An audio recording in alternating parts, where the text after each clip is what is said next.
It's part of the plan. It's the perfect time to be transformed. I'm Mike Morrison with 2 minutes of insight and inspiration. Welcome to 2 Minute Transformation. We can face life storms. Truth is, they're part of God's plan. There are different kinds of storms we face in life. There are correcting storms like the one Jonah found himself in. When we disobey God and do our own thing, we shouldn't be surprised when things in life go awry.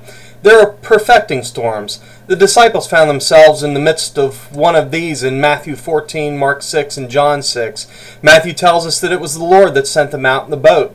I know that may disturb some of you, that Jesus would send them out knowing that what dangers they were going to face, much the same way we send our children to school knowing they're going to have trials and difficulties. It's part of the growth process.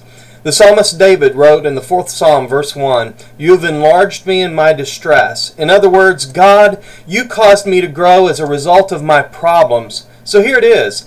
Our problems are opportunities to grow our faith. Have you ever seen a bodybuilder during a workout? Does it look like fun to you? If they're doing what they're supposed to be doing, building that muscle requires resistance. Straining against the weights builds muscle. A runner pushes their pace to build cardio endurance.